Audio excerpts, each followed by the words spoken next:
Welcome to Disney Coast to Coast, a show celebrating and questioning one of the most beloved entertainment companies in the world through honest, passionate, and clear-eyed Disney discussions. I'm Jeff DePauli, your entertainment-obsessed host with rose-colored glasses removed. Today on the show, we have the House of Mouse headlines brought to you by laughingplace.com, your up-to-date resource for the latest Disney news every day of the week.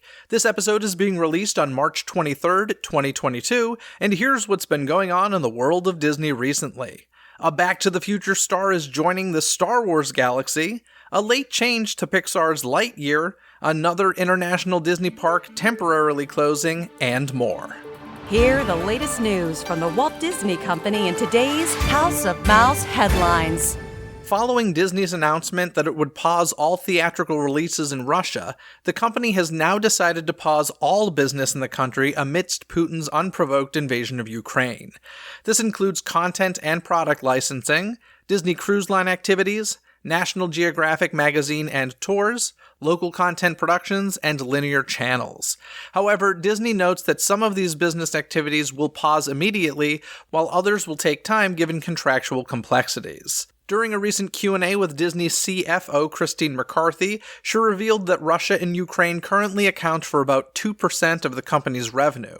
Closing out their statement on the matter, Disney said, "Even as we pause these businesses, we remain committed to our dedicated colleagues in Russia who will remain employed. And we continue to work with our NGO partners to provide urgent aid and other much-needed assistance to refugees." With COVID-19 infection numbers on the rise in parts of China, the Shanghai Disney Resort has announced another temporary closure. As of March 21st, Shanghai Disneyland, Disneytown, and Wishing Star Park have all shuttered, with no reopening target date announced. According to the official Shanghai Disney site, the resort will continue to monitor the pandemic situation and consult local authorities, and will notify guests as soon as they have a confirmed date to resume operations. Currently, those with tickets for an affected date may choose to visit the park on any other day within the next 6 months from the validity date of the ticket after reopening, while certain annual pass holders will see validity extended. Meanwhile, Hong Kong Disneyland also remains closed, with a reopening tentatively set for April 20th. Due to new guidance from the French government, Disneyland Paris is no longer requiring guests to have a vaccine pass or health pass to enter. Prior to this change, all guests 16 and older needed to show a valid vaccine pass in order to access the resort, including Disney Village. As always, for the latest information regarding requirements for visiting Disneyland Paris, be sure to visit the resort's official site. Speaking of Disney Village, a multi-year transformation of Disneyland Paris' shopping and dining area has officially been announced. By the end of the year, the now 30-year-old district will begin to take on a brand new visual identity and introduce new and exciting offerings into the mix. According to a new release, by day, stylish boutiques and innovative restaurants will draw guests in, and by night, thousands of lights will transform the area into a bustling wonderland. When the transformation is complete, Disney Village will feature a relaxing lakeside park and boardwalk, enhanced pedestrian walkways, brand new facades, relaxing terraces and patios, and lush landscaping. Additionally, a new restaurant has been announced. Rosalie, a lakeside French brasserie, will open in 2023 in the space currently occupied by Café Mickey. The two-floor restaurant will feature 500 seats and, seasonally, an outdoor terrace. In a statement about the project, Disneyland Paris President Natasha Rafalski said, "Our plan to transform Disney Village is yet another example of how we continue to reimagine Disneyland Paris at the resort level, notably with our major expansion plan in progress at Walt Disney Studios Park. We're very excited to bring new, iconic, and timeless concepts to the district that will appeal to a new generation of guests, whether they visit from our nearby resort hotels or from the local area. We can't wait for our guests to be surprised and delighted by what we have in store." Walt Disney World is continuing to evolve its face covering requirements for guests. The latest update now makes masks optional for fully vaccinated guests when riding the Skyliner. Additionally, Star Wars Galactic Star Cruiser guests taking the transport shuttle may go maskless if fully vaccinated. Meanwhile, face coverings still remain mandatory for all guests ages 2 and up on Disney buses and monorails regardless of vaccination status. Additionally, those who are not vaccinated are asked to continue wearing masks at all indoor locations, including restaurants, except when actively eating or drinking while stationary. Last week, a video of a Texas high school's cheer performance at Magic Kingdom went viral, with many criticizing Disney for hosting the offensive performance. In the video, students could be heard chanting, quote, "Scalp 'em, Indians, scalp 'em," as they made their way down Main Street, USA. In response, a Disney spokesperson said, "We regret this performance took place as it did not reflect the audition tape that was submitted." They went on to say that, as a result of the controversy, Disney would be changing its policies, stating, "We have immediately put measures in place to ensure performances reflect the auditions." The Walt Disney World Resort has announced a planned expansion of Disney's Polynesian Village Resort to include a new Disney Vacation Club tower. According to the press release announcing the project, Imagineers were inspired by the early concept for Disney's Polynesian Village Resort and are honoring the past while furthering the resort's story with this innovative addition. However, some observers have been comparing the concept art to that of the seemingly cancelled Reflections Resort. In any case, plans for the proposed property include additional rooms, new recreation offerings, and dining options. The expansion is expected to open in late 2024. Unfortunately, the announcement of the DVC expansion comes with the confirmation that the Spirit of Aloha show has permanently closed. The dinner show went dark 2 years ago amid the resort's temporary closure, but had not reopened. There is perhaps a small silver lining, however, as Disney says it's planning to honor the Spirit of Aloha show as part of the new edition. The boardwalk area at Walt Disney World is set to see some changes in the coming months. First, the Cake Bake Shop by Gwendolyn Rogers, a new table service restaurant and bakery, will be added to the resort area. When the location opens in 2023, guests will be able to take advantage of both savory and dessert menus, along with afternoon tea service and a whimsical atmosphere that complements the magic of the idyllic charm of Disney's boardwalk. With the addition of this new restaurant, the Boardwalk Bakery will be transformed into a new sandwich shop for guests to enjoy a bite along the water's edge. Meanwhile, inside Disney's Boardwalk in itself, light and airy touches will be added to the lobby, lounge, and guest rooms, carrying the seaside breeze right inside. A new coffee bar with artisanal beverages and quick bites will be added just off the lobby, and will be available to go or in newly refreshed seating spaces inside or outdoors. If you've never had a chance to visit Disney's Boardwalk, be sure to take a stroll through it yourself when park hopping between Epcot and Disney's Hollywood Studios. After originally debuting at Disney California Adventure before making way for Lunar New Year celebration, Mirabel from Encanto has found a new home. Now, guests may spot the popular character in the Zocalo Park area of Frontierland near Big Thunder Mountain Railroad. She currently greets guests in front of an impressive mural of the family Madrigal, so be sure to say hola to Mirabel on your next Disneyland park visit, but maybe don't mention Bruno. With the return of Fantasmic at Disneyland just around the corner, the area the show calls home is seeing some modifications. According to the Orange County Register, Disneyland has begun a 2-month project to improve traffic flow in New Orleans Square at a notoriously crowded pinch point near Pirates of the Caribbean. With that attraction currently closed for refurbishment, changes to the ride's queue route will help traffic flow in the area. Additionally, some of the raised platforms and stairs along the Rivers of America near Pirates of the Caribbean will be lowered as part of the New Orleans Square work. These changes and others will be made before Fantasmic takes to the Rivers of America once again starting May 28th. One of the most famous and beloved Disneyland cast members is apparently hanging up his hat. Maynard Smith has announced he is retiring from the resort after 28 years, effective April 1st. Despite that end date, Maynard says this is not an April Fool's joke and that he will be moving on to other creative activities. Maynard and his, quote, twin brothers could be spotted at several attractions around the resort, from the Enchanted Tiki Room to the Haunted Mansion and beyond, with a cast member often gaining attention for the extra showmanship he brought to these roles. In a message posted to one of his Facebook fan groups, Maynard concluded his note saying, quote, "My thanks to the people I've met along the way, the creator of that wondrous place in Anaheim, and the big guy upstairs who blesses us every day. I'll be in the parks on and off through April 1st, so feel free to stop by and say howdy." And now it's time to bring in Kyle Burbank from laughingplace.com. Hello, howdy, howdy ho, Kyle. I don't know what that is. So many greetings, Jeff. Hello. You're worth many greetings, Kyle Burbank. Oh, thank you. I got some great news to start. Are you ready for this great news? I'm going to look at my list and try to guess, but go ahead. I should say great Scott news, shouldn't I? There you go. Because Christopher Lloyd, the brilliant Christopher Lloyd, most people know him as Doc Brown from Back to the Future, he is joining the cast of The Mandalorian Season 3, as if that show needed more help to make it even more popular, right? Like, I kind of feel like the internet broke over this a little bit. Like, people are very excited, as they should be.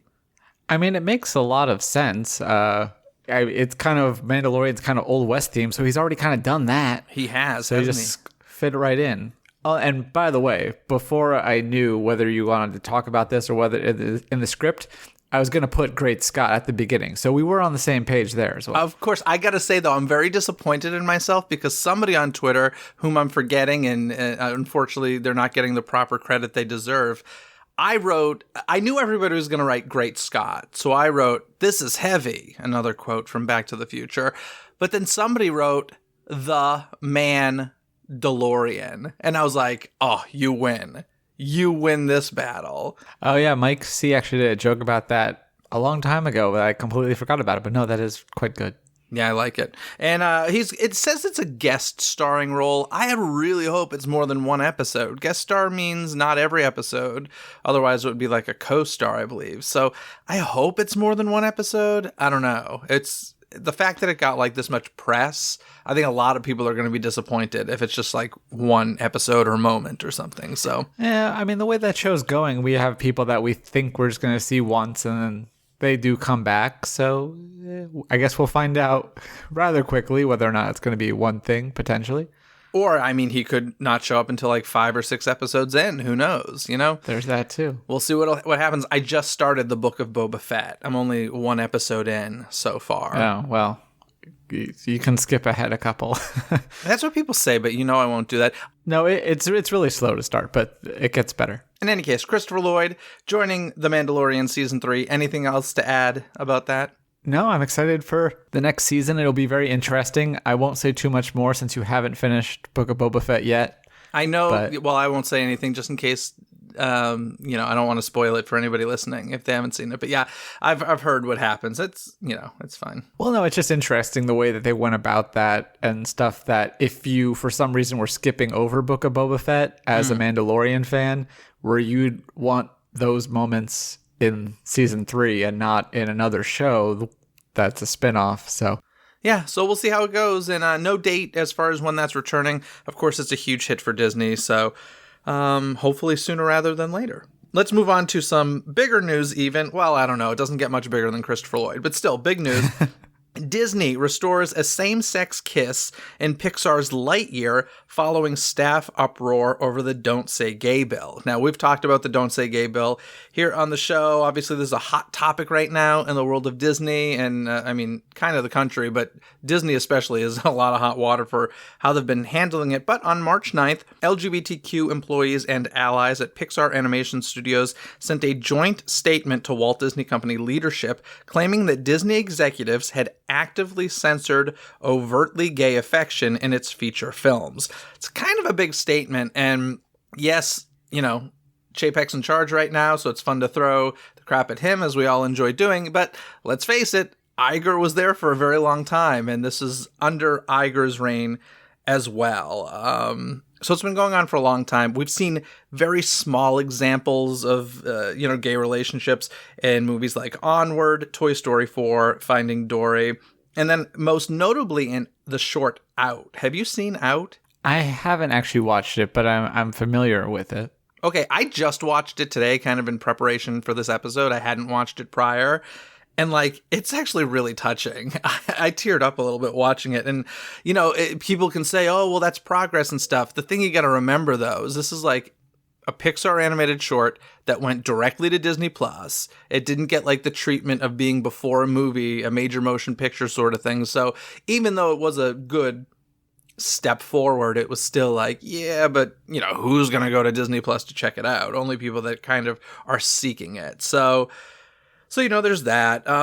This is a tough situation because, like, obviously, I think most people listening probably believe that this should just be fine. This shouldn't be a big deal, right? But the tough thing is Disney makes content for the whole world. And unfortunately, there are a lot of people who think horrible things in this country as well. And Disney is in a position where they at least feel like they need to appeal to everyone. I'm just like, you don't need to appeal to everyone, but I also don't run a giant corporation. That's the tough part, right? Like, we heard it in the call. What was it? The shareholders call. The shareholder meeting. Yeah. Oh my gosh, with some of the people that call in and some of their concerns and anger towards stuff like this is barbaric in my mind. But yeah, I don't know. It's not as cut and dry as I wish it were. It's definitely a tough situation. I do wonder if maybe I wonder if it makes it easier if it does just go to Disney Plus, like you're saying. Like, I wonder if they haven't announced whether Lightyear is going to go to theaters or Disney Plus. I wonder if that kind of pushes the scales. That's the thing that I think is the biggest, that would be one of the biggest mistakes. The only thing that could be a bigger mistake than that is if they put it on Disney Plus behind parental controls. People would lose their minds if they did that. I think people would still lose their minds even if they just put it on Disney Plus, because number one, it would be the fourth Pixar film in a row to go directly to Disney Plus. But you're right. They haven't really said, although I've seen the trailer a bunch in movie theaters, but that still doesn't mean anything. They have not committed to where you're going to be able to see Lightyear. So I think that's a huge mistake if they're like, okay, we'll give into this, but you're not getting to theaters. And the other thing is like, are they going to edit it for other countries the way that they have in the past? Oh, they will. It'll get banned in other countries and stuff. And, people will be mad for a few minutes. But yeah, I think they should just do what's right for the story. And if that's honestly what's right for the story, then that's what they should do. I mean, I'm sure that there are people who are pushing for that sort of a thing and trying to work it into the story. But, that's, I don't know. It's hard to say. But I think it's time. Oh, it's way past time. Yeah, but here's exactly. the thing. Disney goes back and forth with this topic, right? Like, they recognize they have a lot of gay fans, they have a lot of gay employees, and they'll sell them as much rainbow merchandise as they can. But, they also realize that they have a group of people who are fans who don't feel that way. I just wish Disney would take a stand and be like, hey, listen, a lot of you think in horrible ways, and we don't agree with you. But that's what's innately wrong with, like, a public company, right? Like, a public company's duty, a company with shareholders, it's their obligation to make more money year after year. And to me, that's an issue. It's like, well, what if we're happy with, like, what if we're like, this is the best product that we have right now?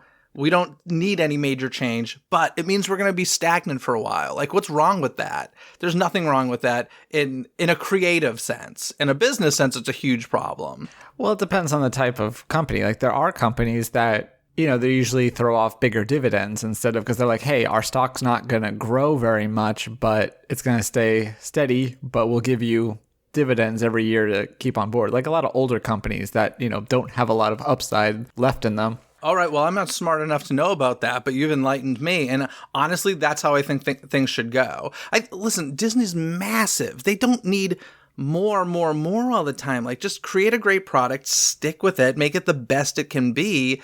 And if you piss off some people along the way, piss them off. Who cares? If you're pissing off people who are thinking wrongly, or at least that you believe think wrongly, who cares? Like, you're not going to make everybody happy. And I think it gets very boring and bland and frankly dangerous when your goal is to appeal to everyone. That is the most boring content on earth. Yeah, and people are going to be mad anyway about something else. Like, I already know that there's people that complain about turning red for all sorts of stupid reasons. Yeah. So, like, just do what you're going to do.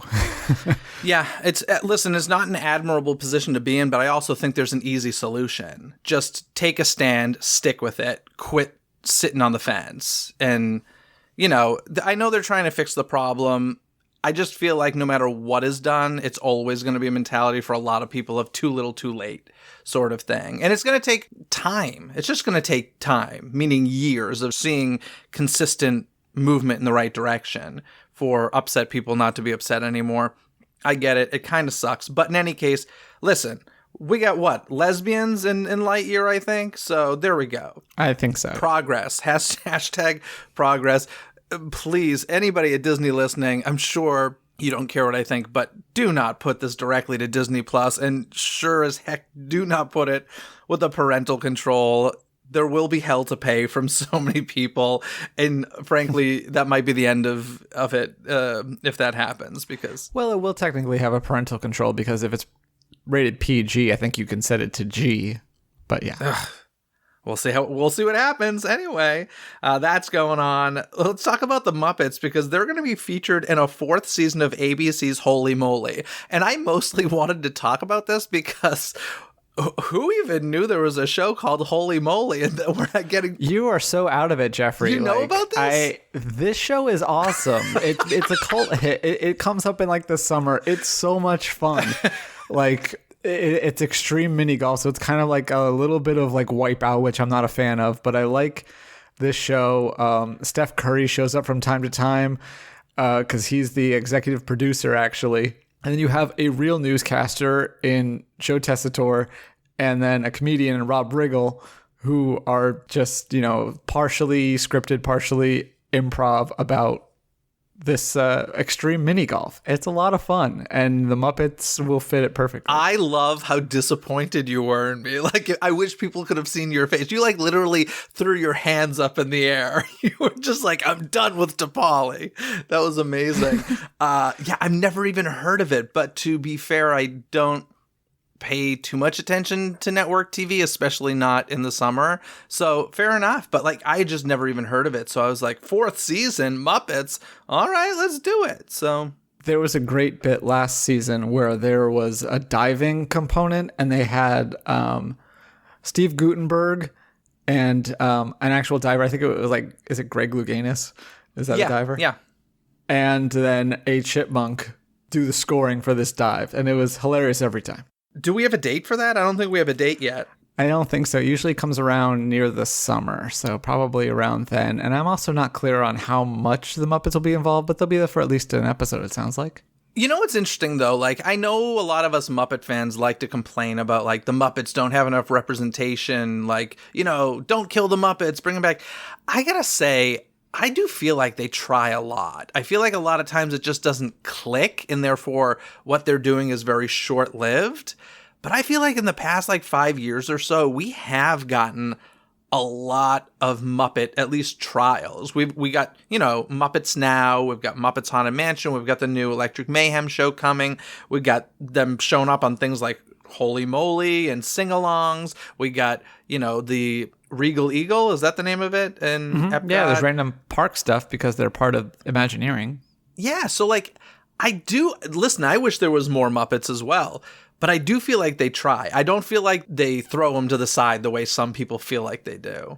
Yeah, I think there's a couple of examples where you're like, the show in Liberty Square probably shouldn't have ended. Like, that was such a good use of them, and that's gone away. So you have examples of that. I don't think that's gone forever, though. Do you? I don't think it's gone forever, but I don't know why it's gone right now.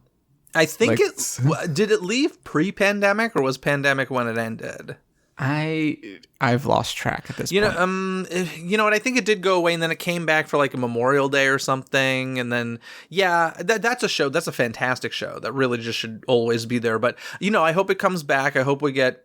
This is going to be a controversial statement, but I hope it gets the new Kermit voice for consistency's sake, and I hope that they have additional stories because just 2 was not enough. I could have 5, throughout the day, and I'd keep coming back to see them. They're great. Yeah. So there's that. You mentioned Turning Red a little earlier. Did you watch it? Did you see Turning Red? I've actually watched it twice now. Twice? Because you loved it or because of work? Because I liked it, and also because it's on Disney Plus. So that's the one advantage, is not having to go to the movie theater. Is I'm like, all right, yeah, sure, let's turn that on again. Well, 4-Town forever, am I right? Totally. I really enjoyed it. It was fun. Kind of... she's a little bit younger than me, but 2002 is still very much in my era, which we had a couple nitpicks about. One of the things they keep saying OMG, and that didn't feel like popular nomenclature at that time. But the cell phones, obviously the flip phones. The flip phones. Big thing. Did you have a Gigapet? Yeah, I had a Gigapet. I saved up to buy the koala Gigapet. That's... Oh, wow. You were like really into it. My thing was, to be honest, I didn't like love the movie. I thought it was fine. There was nothing about it I disliked or liked. Well, I shouldn't say that. The girls were like kind of annoying. These are not people I would want to hang out with. The one that's like really weird made me laugh every time. Like if you could freeze frame at any point when she was on the screen, I would laugh probably. Yeah, I was like, these are people I would not hang out with. And that's always like, that's why I never really got into Seinfeld. I was like, these are annoying people. I don't want to spend time with them. So that would probably be one of my complaints with the film. But, the 2002 references were fun. It was totally fine. People are in an uproar over it. As far as it being too adult or whatever, I'm like, no, like, once again, progress in my mind that they're actually going for this type of storytelling and talking about things that, like, kids need to know about. I mean, it's all natural stuff. So, I don't know. People get upset over nothing. That's true. But also, I was telling my wife, like, it definitely feels different for Pixar. And it almost was like a long short film. Like, I could see it being a short, but then it was just expanded. Like, it just kind of had, especially like that montage when they're raising the money for the panda. It felt so different than what I associate with Pixar, and I don't know. I don't like it. Wasn't in a bad way. Yeah, but you're I just right. Thought the humor of it. I agree. It did. It kind of leaned toward like a DreamWorks movie. You're kind of right. Yeah. And I also felt like there was a lot of anime influence, and having that plus the fact that it was set in Toronto, I totally got Scott Pilgrim vibes. I don't know if you've ever seen that movie. I did a very long time ago. And yes, they actually mispronounced. My friend in Toronto was very mad that they pronounced the second T in Toronto if they're supposed to be from there. But why did they say Toronto and they should have said Toronto? Yeah. Gosh, those Pixar researchers are slacking. Did you hear my Boston come out there for a sec? Now I can't do it. Researches. There we go. Drop the R. Anywho, let's move on because Coast to Coast Disney Premiere Pass may eventually return. This is based on a little question that was asked during the shareholder call that I was referring to earlier. Somebody simply asked, by the way, if you can listen to those, do, because the questions people ask are insane a lot of times. But somebody was asking about the Premiere Pass. If you don't know, this was an annual pass that allowed you to get into Disneyland and Walt Disney World. I had it 1 year, and then I didn't anymore. But somebody asked about, like, are these going to return? Because these did exist pre-pandemic, and they went away because of the pandemic. The thing that was so weird to me was the way that Chapek responded. He was like, oh, we hadn't thought about that. And I was like, what a weird response. Like, what do you mean you hadn't? And he was like, yeah, we're going to look into that, which shocked me as well, because I was like, no, this is dead. Like, you can't have the reservation system and have a Premiere Pass. It's like a quadruple nightmare. I'd have to re-listen to it. I don't remember him being quite as interested as you seem to. I just was like, oh yeah, we'll look into it. But what's funny, I don't know if you knew the whole history, but that guy that originally asked Iger, why isn't there a pass that's on both coasts? And he was like, oh, that we didn't know that was a thing people wanted. And then the next year announced it. So this is the guy who's responsible for having the Premiere Pass at all. And then he's like, hey, what happened to it? But yeah, I think you're right. I wouldn't hold my breath on this one. Maybe Chapek didn't think about it or just gave like a very similar response to what Iger's was in the first place. But I don't really see it. It won't be the same product, except for, you can, if you're a Club 33 member, I think you still get a Premiere Pass. From what I understand, that's going to be the only way to get one in the future. But I don't know. It definitely seemed like he was kind of not confused by the question, but like surprised by it. And like, genuinely seemed surprised, like, yeah, we hadn't thought about that. And I was like, that's a weird response to me, because clearly people who had it are wondering. But in any case, let me tell you, if I was the guy who asked the original question and then got it, and then asked the question again and got it brought back, I would make sure that was engraved on my tombstone. I'd be like, listen, folks, like, any Premier Pass holders, you're welcome. That's what my tombstone would read, because it's kind of awesome, to be honest. Well, you can't have a Premier Annual Passport because there's no annual pass at Disneyland. It's a magic key. It's They'd have to completely call it different. a Magic Pass, a Premier Magic Pass. Yeah, let me try to even think of what the names of the corresponding products would be. Like, I don't remember the Florida ones. Yeah, it would get messy. But in any case, I found it interesting.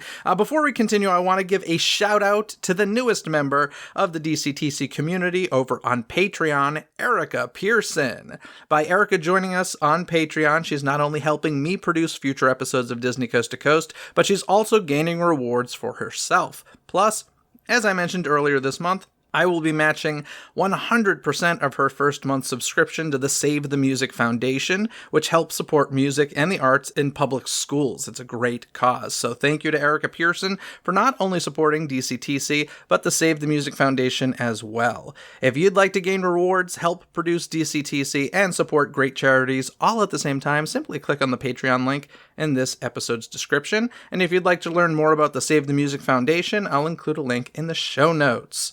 Is VH1 still involved in that? It's not splashed all over the website. I think they are somewhat, but it's not officially called VH1 Save the Music anymore, because that's what it used to be. You can tell how old I am by just that I very remember question. it as well. Yes. But shall we talk about the news? Let's seize the flippin' day, because Disney's hit musical Newsies is headed to the UK. Yes! It's that exciting. Have you even ever seen it? Nope, never seen the movie, never seen the Broadway show, never seen the movie of the Broadway show. All right, this is Kyle's last episode on Disney. What do you, why, may I ask? I don't know. It's not on the top of my list to do when I sit down to watch television, I guess. I think you should check it out. I really think you should. I'll get there. Yeah. I've never seen a High School Musical either. I know it's a completely different thing, but there's ones that people are like, I don't get why you've never seen this. One is forgivable, one is not. But in any case, November of 2022, that's this year, it's going to London's Troubadour Wembley Park Theatre. It's going to be directed and choreographed by Olivier nominee Matt Cole. Now, Cole said, as a huge fan of the original Disney film and the Broadway production, I am extremely honored and thrilled to be reimagining this brand new version for London and the UK. With an incredible score by the legendary Alan Menken and book by Harvey Fierstein, we will bring this all-singing, all-dancing show to Troubadour Wembley Park Theatre. This site-specific version of the show provides an exciting opportunity to present the piece in a non-traditional format. Set in the round, the audience will be thrust into turn-of-the-century New York, where the action and choreography will weave its way in and out of the audience. I cannot wait to work with this talented creative team on delivering this wonderful and exciting show to the UK.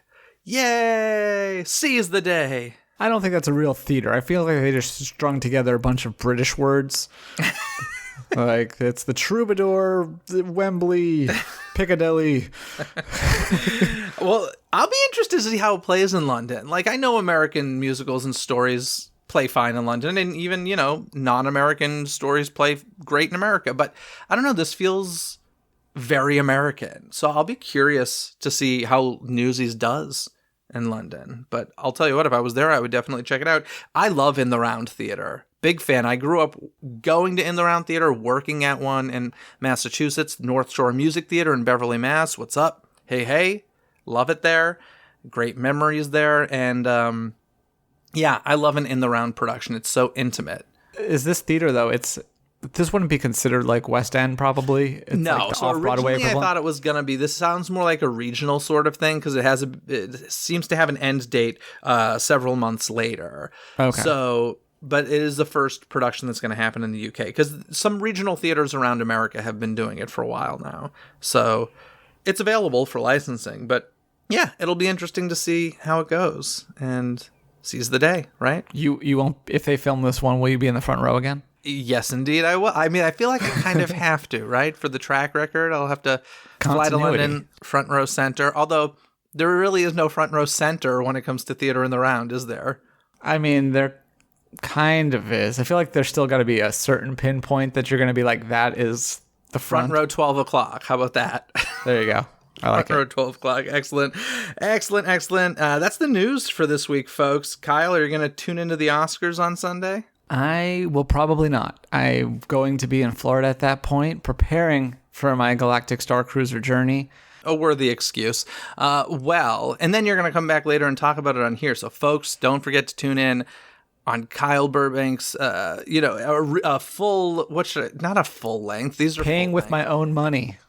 Yeah, but actually, I'm excited to hear that as well, because I know a lot of reviews people have heard are from people who got in for free from media. So you like paying to go, so you can be completely honest. Well, Mike Celestino did. We also paid for him to go. So. You guys... He didn't get to go for free. He just got back. He just got off his journey with wait his a sec, Laughing Place Lodeco. paid for him to go? Yeah. Did Laughing Place pay for you to go? No, Kyle paid for me to go. Oh, man. You got screwed. Well, he's the Star Wars guy, and he put a lot more effort into it. He created that whole character and everything. So. He did. He put a lot of work into it. Check out the Laughing Place social media or his Who's the Boss social media, and I'm sure you guys have posted articles and stuff. But in any case, the Oscars are Sunday. I kind of forgot about them. They just kind of popped up out of nowhere. I haven't seen a lot of the films because they don't interest me a ton, but I'll just say, go West Side Story. Seize the day. No. Tonight. Win an Oscar tonight. In America. In America. There we go. Dun, dun, dun, dun, dun, dun, dun, dun. I really am rooting for that and Steven Spielberg. Yeah, I hope. It's a great movie. Have you seen it? I haven't seen that yet either. One we probably will watch. I've never seen the original West Side Story either. You watched Turning Red twice. And you haven't seen... They're both on Disney+. The second time was more background fodder, to be fair. But yeah. Watch West Side Story. It's so good. And, full circle, there are a ton of Newsies in it. Like, a ton of Newsies in it, which was very exciting.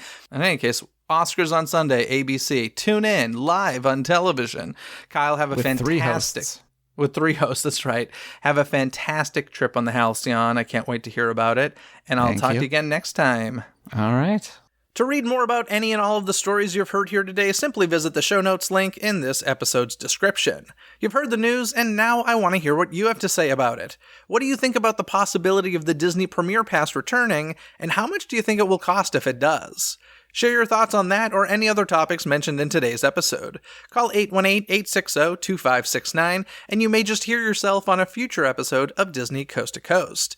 Don't miss any future episodes by subscribing and following Disney, with a Z, Coast to Coast on your favorite podcast app. If you're on the lookout for some new Disney merch, might I suggest the magically inspired shop Who's Its and What's Its, who offers a variety of deep-cut, unique merchandise. Disney Coast to Coast listeners can save 15% off of their entire order by using discount code DCTC. Just click on the Who's Its and What's Its link in this episode's description. This episode has been executive produced by Robert Scontrino. Gain rewards like Robert, including access to never-before-heard episodes and live stream Q&As by visiting the Patreon link in this episode's description. Basically anything you need can be found in this episode's description, from additional information and links discussed in this episode found in the show notes, to the DCTC hotline where you can leave a voicemail and be heard on a future episode, access to the show's official website, some free gifts from me to you, and so much more. So be sure to check out this episode's description. Other than that, folks, have a magical day. Bye! Thanks for listening to Disney Coast to Coast. Have a magical day. Disney Coast to Coast is produced and hosted by Jeff DePauli. Learn more about the podcast and become a supporter at DisneyCoastToCoast.com.